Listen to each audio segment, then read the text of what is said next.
churning out into... On the first plenary session of the week in the Senate features a report of the joint committees on banking, insurance and other financial institutions, finance, national planning and appropriation on the state of the economy. The report, which also emerged from an interaction with the President's economic management team, recommended the urgent need to bring down inflation. This issue of high cost of living is real. All of us here operate from the market, whether you go directly or you say your relative or your stewards. My problem, sir, is that the agreements already reached between the federal government and Labour with regards to the 35,000 naira increase in salaries. I was told as of yesterday it was only paid twice. What is happening to the additional naira that is accruing to the federation account? Even local governments, their grants, their allocations from the federation account has increased. They should also go out there, procure grains and distribute. What we have at hand is not the sole responsibility of the federal government to solve.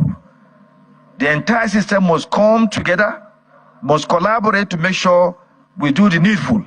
Before we conclude this debate today, the rate of naira may have moved to 1,900. What does this suggest? We're in a state of emergency when it comes to management of our economy. Something must be wrong. The debate gathered momentum following recommendations for further investigation into the 10 trillion naira anchor borrower scheme, as well as the federal government's ways and means loans. The need for clarity became expedient. It is classified as obligation, 30 trillion. This debt overhang, Mr. President, is responsible for the problems we're having, which nobody says he knows the detail, how they spent that money. Outside 809-something billion, which this parliament, this Senate approved. We have colossal amount of money given to the banks, and this amount runs into trillions of naira. Some of the governors that benefited from that 18 billion naira are here. Distinguished Senator Umeh, you were there when the ways and means were approved. Check, I was not there, check the record. And as I said, number one, wait now, you cannot, I repeat, you cannot approve illegality. What they did was illegal. The Senate doesn't have the right. Let it be on record. I was not there. I was not there. Check the record. I was not there, but you were there. But I was not there. I was not there. No one wanted to be culpable, but everyone was interested in the unfolding narrative. However, the former president of the Senate clarified the figures before a resolution is taken. What the 9th National Assembly approved or ratified in terms of ways and means was not 29 or 30 trillion. It was 22.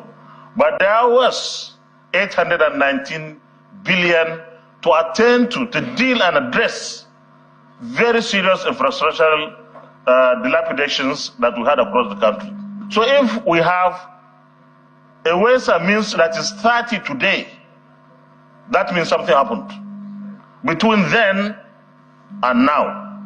And it's for the National Assembly to find out what happened. Distinguished colleagues, the motion has been moved and seconded that the ad hoc committee be set up to interrogate the details of the ways and means, the disbursements and usage, particularly the intervention programs such as the anchor borrower program, such as excess funding in the power sector, such as monies given to manufacturers and banks, and the airlines, and etc., to show up, which of course increase the current debt profile of the country. Now, investigating the legality or otherwise of the ways and means loans was just part of the recommendations. The Senate committee also canvassed for more security, technology and incentives to farmers to boost agriculture productivity. Gloria Umezoke, Channels Television News.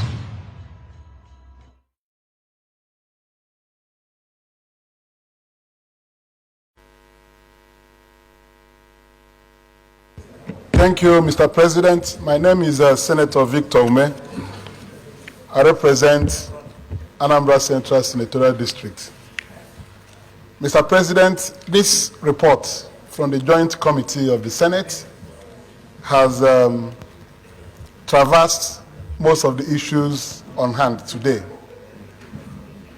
Starting from their findings and their recommendations, it is still a rehash of the challenges we have seen in the economy. I think what will concern us will be how to get out of these problems. And from the monetary and fiscal measures which they highlighted in 4.1 says the government should prioritize liquidating the 30 trillion ways and means obligation of the federal government through a quicker resolution mechanism than the current securitization arrangement over a period of 40 years. Over a period of 40 years. So this quicker resolution, which the committee alluded to, is vague. What do they want us to do?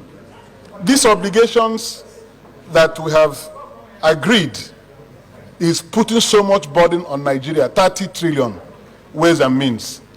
If we see it as the thing holding out on the jugular, what are those quicker resolution mechanisms? Do we repudiate some of these obligations? Will the country continue to carry this burden that is hoisted on the country through questionable means in the past?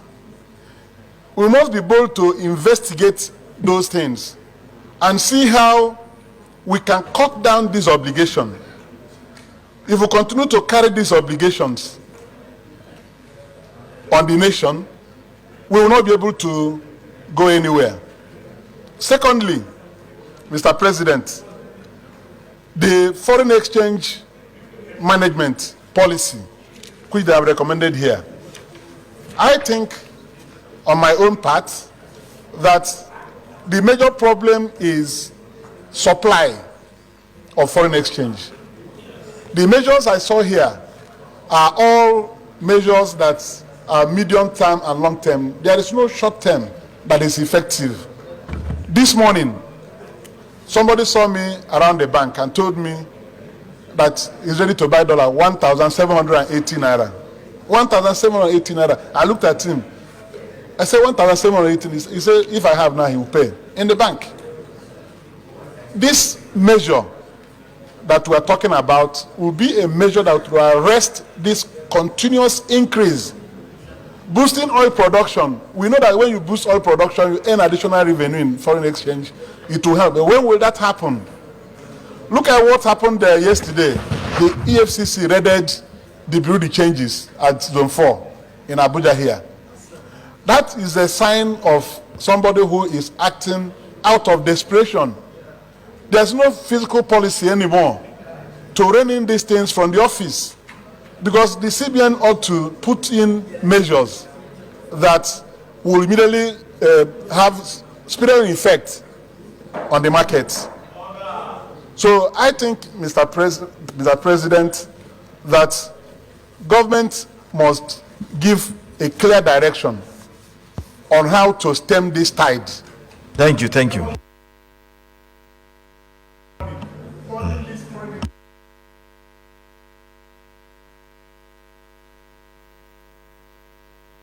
The state governments are getting 1 second remaining.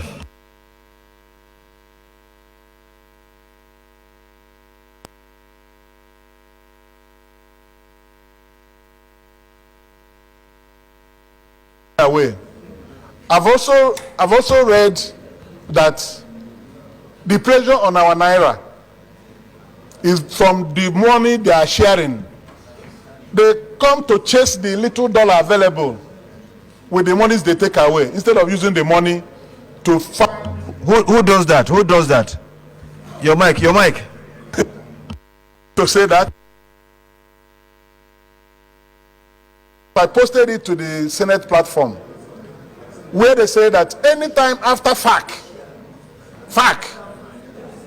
once money is distributed, 2 days after that, the value of the dollar, the naira will depreciate more because people will be ready to pay more money to buy dollar. Every 2 days after FAC, I posted it. Somebody had done this analysis, given dates of FAC and the value of the dollar 2 days after FAC or 3 days after FAC. So by that means we should know who is using that money to chase the dollars. So I think that government should also be very helpful. If the CBN